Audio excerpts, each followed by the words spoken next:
வணக்கம், welcome back to Thoothukudi cooking. இன்றைக்கி நம்ம பார்க்க போகிற ரெசிபி மட்டன் குழம்பு. ரொம்பவே சூப்பரான மட்டன் குழம்பு, ரொம்ப சிம்பிளாக டேஸ்ட்டாக எப்படி செய்யலான்னு பார்க்கலாம் வாங்க. அதுக்கு அடுப்பில் குக்கர் காய வச்சுருக்கேன். இதில் நம்ம எண்ணெய் சேர்த்துக்கலாம். குக்கரோட அடிப்பாட்டம் அளவு சேர்த்துருக்கேன். இது 4 டேபிள் ஸ்பூன் அளவு இருக்கும். இப்போ 1 கப் வெங்காயம் குட்டி குட்டியாக கட் பண்ணி வச்சுருக்கேன், அதையும் சேர்த்துக்கிடுவோம். நான் இன்றைக்கி பல்லாரி வெங்காயம் கட் பண்ணி வச்சுருக்கேன். சின்ன வெங்காயம் சேர்த்திங்கன்னா இன்னும் ரொம்பவே சூப்பராக இருக்கும். வெங்காயத்தை நல்லா வதக்கி விட்டுக்கிடுவோம். வெங்காயம் வதங்கும் போதே நம்ம குழம்புக்கு தேவையான அளவு உப்பு இதில் சேர்த்துடலாம். உப்பு சேர்த்துட்டு வெங்காயத்தை நல்லா வதங்க விட்டுருவோம்.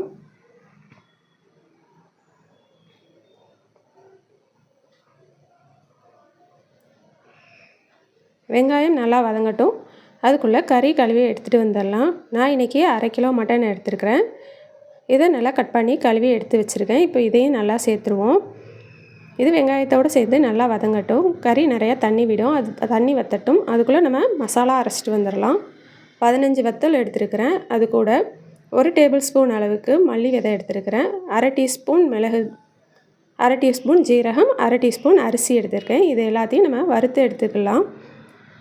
நம்ம மசாலா பொடி போடுறத விட வறுத்து எடுத்து போடும்போது அதோட டேஸ்ட் ரொம்பவே சூப்பராக இருக்கும். அரிசி சேர்த்துருக்கிறது குழம்போட திக்னஸ்க்கு தான். அது உங்களுக்கு வேணுன்னா வச்சுக்கோங்க, இல்லைன்னா ஸ்கிப் பண்ணிடலாம். வத்தல், மல்லி, மிளகு, ஜீரகம் இது வறுத்து போடும்போது அதோட டேஸ்ட் ரொம்ப நல்லாயிருக்கும். கருகாமல் பார்த்து நிதானமாக மிதமான தீயில் வச்சு வறுத்து எடுத்துக்கோங்க. இப்போ வறுத்தாச்சு. காம்பெல்லாம் எடுத்துட்டு மிக்ஸி ஜாரில் சேர்த்துருவோம். இதை பவுட்ரு பண்ணி எடுத்துருக்கிறேன். இப்போ இதில் 1/2 மூடி தேங்காய் குட்டி குட்டியாக கட் பண்ணி சேர்த்துருக்கேன். 1 துண்டு இஞ்சி, 4 பல் பூண்டு சேர்த்துருக்கேன். இஞ்சியை குட்டி குட்டியாக கட் பண்ணி சேர்த்துக்கிடுவோம் மிக்ஸி ஜாரில். இஞ்சி பூண்டு பேஸ்ட் வச்சுருக்கீங்கன்னா அது 1 டீஸ்பூன் சேர்த்துக்கோங்க. இல்லாட்டினா இஞ்சி பூண்டு சேர்த்து அரைச்சிக்கலாம். கொஞ்சமாக மஞ்சள் தூள் இதெல்லாம் சேர்த்து நல்லா வலுவலுன்னு அரைச்சி எடுத்து வந்துடுவோம். இப்போ கறியில் உள்ள தண்ணியெல்லாம் வற்றிருச்சு. நம்ம அரைச்சி எடுத்துகிட்டு வந்துருக்கிற மசாலாவை இதோடு சேர்த்துருவோம்.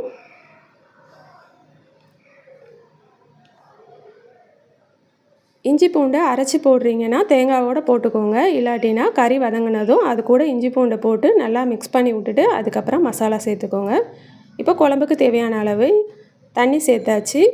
உப்பு உரப்பு கரெக்டாக இருக்கான்னு பார்த்துக்கோங்க. எனக்கு உரப்பு கொஞ்சம் கம்மியாக இருந்துச்சு, அதனால் கூட கொஞ்சம் சேர்த்துருக்குறேன். லாஸ்ட்டாக 1 கரண்டி எண்ணெய் ஊற்றிக்கிடுவோம். எண்ணெய் ஊற்றும்போது குழம்போட கலர் நல்லா தூக்கி கொடுக்கும். இப்போ குக்கரை மூடி வச்சிடலாம். மேலே ஆவி வந்ததும் வெயிட் போட்டு சிம்மில் வச்சு 1/4 மணி நேரம் கணக்கு பண்ணியிருக்கிறேன். நீங்கள் விசில் வைக்கிறீங்கன்னா 4 விசில் வச்சுக்கோங்க, அப்படின்னா எக்ஸ்ட்ராவாக தண்ணி வைக்கணும். இப்போ நம்மளோட மட்டன் குழம்பு ரொம்பவே சூப்பராக ரெடி ஆயிருச்சு. பார்க்கவே சூப்பராக இருக்கிற மட்டன் குழம்பு நாங்கள் இப்போ சாப்பிட போகிறோம். நீங்களும் உங்கள் வீட்டில் செஞ்சு பார்த்து சாப்பிட்டு எப்படி இருக்குன்னு சொல்லுங்கள். என் சேனல் பிடிச்சிருக்குன்னா லைக் பண்ணுங்கள், ஷேர் பண்ணுங்கள், சப்ஸ்கிரைப் பண்ணுங்கள். ஏற்கனவே சப்ஸ்கிரைப் பண்ண சப்ஸ்கிரைபர்ஸ்க்கும் வியூவர்ஸ்க்கும் என்னோட நன்றிகள். நன்றி, வணக்கம்.